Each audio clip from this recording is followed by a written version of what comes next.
Halo, kembali lagi dengan kami Java Football. Kali ini kami John Danco akan ngosan ya. Ngosan kali ini kami akan membahas mimpi buruk Persis Solo. Nah, bagaimana ceritanya kok bisa mimpi buruk Persis Solo ini? Oke, kita saksikan saja bersama. Wedan, 4 pertandingan tidak ada kemenangan sama sekali, bahkan poinnya 0. 4 kali cetak gol dan 9 kali kebobolan. Itu adalah mimpi buruk bagi Persis Solo tahun ini. Wah. Liga resmi malah ijek kaya ngene, dikira pramusim ya. Liga resmi itu bukan untuk progres lagi dan proses, tapi liga resmi itu adalah hasil. Kita berbicara dan hasil dan hasil. Karepmu arep progrese Deving arep progresi ngene ra urusan. Intinya pokoknya hasil dan hasil. Kita berbicara hasil. Nah, hasilnya elek ya wis berarti emang kualitas pelatih elek. Nah, itu ya. Kita nilainya seperti itu. Tapi kalau untuk pramusim tidak terlalu banyak apa ya? Opo jeneng intine pokoknya ora terlalu komen iki ngene. Tapi ya wis percaya wae wong kuwi mungkin progresi kuwi yo ning pramusime. Tapi kalau untuk sudah liga seperti ini harusnya berbicara hasil ya. Tapi memang saat ini Persis belum membuahkan hasil sama sekali 4 pertandingan ini. Apakah akan segera dilakukan evaluasi oleh pihak manajemen Persis? Ya, kita lihat saja nanti ke depannya seperti apa. Atau memang manajemennya cukup puas dengan hasil seperti ini? Ya, kita lihat saja. Kalau cukup puas dengan hasil seperti ini, ya mungkin welcome Liga 2 lagi, gitu aja. Nah, Persis Solo sendiri bermain cukup buruk ya di kandang kemarin saat lawan Persita Tangerang. Bahkan bisa dibilang kalau dari segi taktikal permainan Persita Tangerang lebih unggul sebenarnya. Saya bisa bilang begitu ya. Kenapa? Karena memang Persita itu kan away. Persita di bawah tekanan ribuan supporter Solo yang waktu itu hadir memenuhi Manahan ya.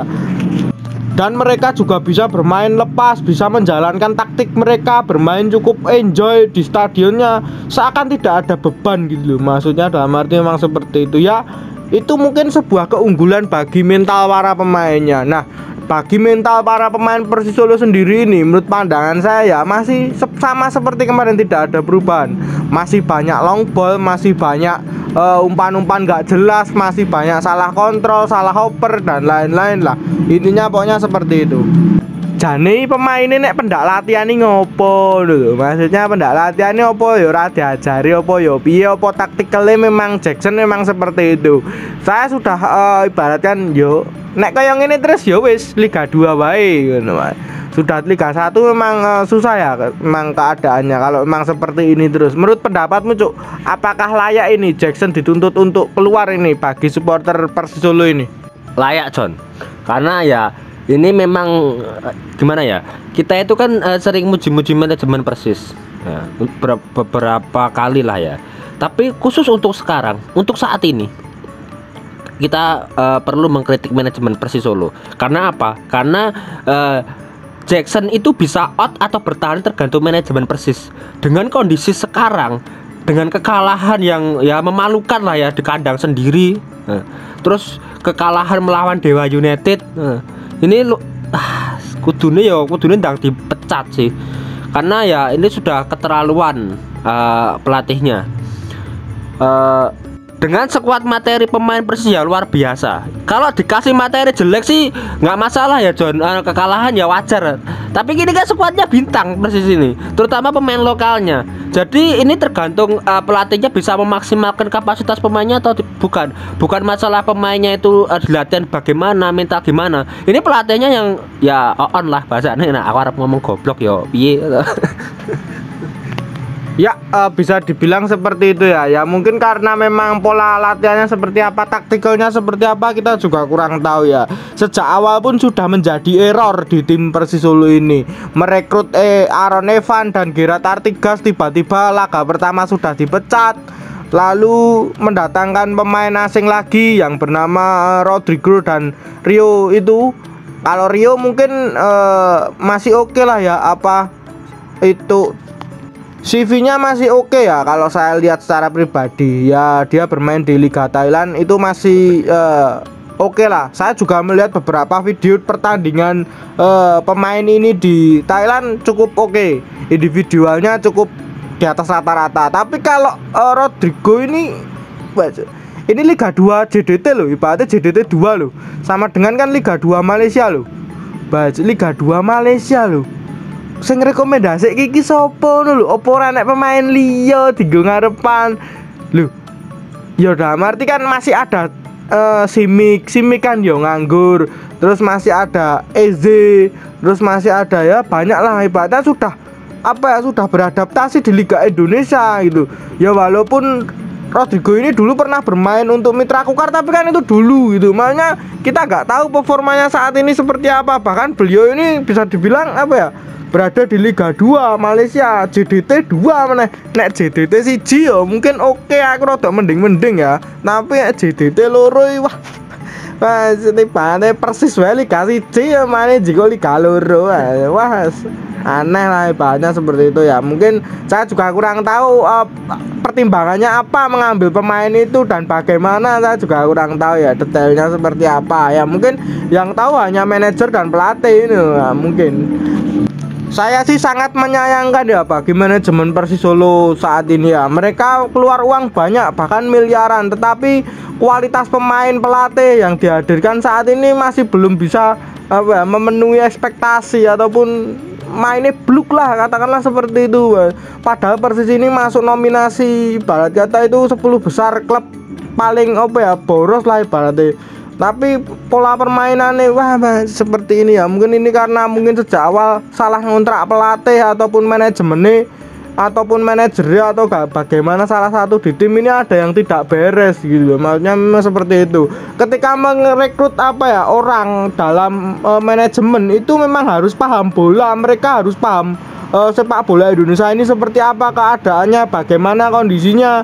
Jangan hanya intinya pokoknya tergiur rayuan agen ya. Nah seperti itu. Ataupun memang manajemen perorangan itu dari mulai manajer, staf kepelatihan dan lain-lain itu memang harus paham sepak bola Indonesia itu seperti apa. Jangan asal ngerekrut pokoknya wis iki jeneng ini Solo koncoku apa piye direkrut ya. Jangan seperti itu. Memang harus belajar dari tahun ke tahun kemarin. Persis Solo manajemennya dari tahun ke tahun itu memang seperti ini terus gitu. Maksudnya memang dari orang perorangan pun banyak yang tidak paham sepak bola Indonesia, banyak sing ngawur dan lain-lain ya, merekrut orang salah gitu.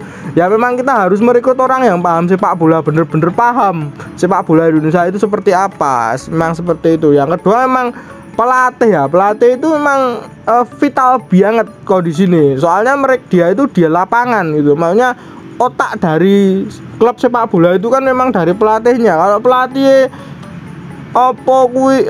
apik tapi klub pemainnya elek yo tetep bae iso memaksimalkan kuwi ya. Iki wis pelatih elek sik berarti kan memang track recordnya kan buruk dulu, berarti yo klubnya ora bakal iso maju gitu. Makanya menurut pendapatmu gimana Cuk tentang kualitas Jackson sendiri saat ini di Indonesia ini, apakah masih layak atau tidak ini?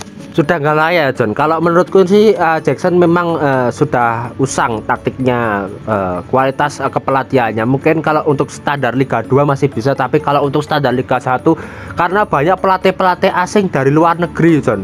Maksudnya pelatih-pelatih asing datangkan, jadi regenerasi pelatih ini luar biasa. Akhirnya ya pelatih sekelas Jackson yang era dulunya memang berjaya sekarang ya tenggelam. Itu wajar, itu hukum alam John. Kalau kita lihat itu ada beberapa rekomendasi pelatih sih mungkin untuk Persis Solo, tapi kan kita cuma berpendapat saja. Itu yang nanti menentukan adalah manajemen. Ada Mario Gomez, ada Paul Munster. Itu kan mereka pelatih asing yang ya gimana ya John, udah pernah di Indonesia tapi juga nggak usang-usang banget sih, karena masih ya tergolong ya nggak lama lah di Indonesia. Ini penting sih sebenarnya. Kalau pelatih baru, bener-bener baru didatangkan ke Persis Solo, ini resiko besar karena Persis Solo sudah menjalani kompetisi. Kalau pelatih yang baru didatangkan dari luar negeri, bener-bener baru, ini memang cocoknya ketika awal musim. Pelatih itu diberi kesempatan untuk memilih pemain secara sendiri, terus melakukan uji coba, terus pramusim melakukan Piala Presiden atau Piala Menpora, terserah lah ya. Tapi kan ini sudah liga sudah dimulai, jadi memang berisiko sekali kalau Persis Solo itu mengambil pelatih asing yang belum pernah di Indonesia. Mungkin yang kita rekomendasikan itu pelatih asing, tapi dia tidak terlalu lama di Indonesia. Jadi gini, taktiknya masih bagus, tapi dia juga gimana ya, untuk adaptasi di Indonesia juga nggak terlalu lama karena sudah di Indonesia. Ya betul sekali ya, mungkin saya setuju dengan rekomendasi pelatih. Memang tipe-tipe seperti itu ya, dia memang asing, sudah pernah paham di Indonesia ya, minimal 1 tahun di Indonesia. Jangan lama-lama di Indonesia, anaknya suwe banget ya tadi ini kok Jackson menang gua seperti itu. Intinya wis terbukti lah di Indonesia itu seperti apa. Nah, mungkin itu bisa menjadi bahan evaluasi manajemen ya. Kita tunggu saja. Mungkin supporter-supporter Solo itu masih menunggu mungkin saat ini. Ya mungkin tunggu minggu ini bagaimana keputusan dari manajemen. Apakah tetap mempertahankan Jackson atau mungkin memecat Jackson. Kalau mempertahankan Jackson ya mungkin itu keputusan yang menurut pandangan saya pribadi fatal. Nah, mungkin bisa ya mereka yang mengangkat dan mereka juga yang akan menghancurkan itu ya mungkin. Nah mungkin itu dulu saja perbincangan kita. Jangan lupa like, comment, subscribe.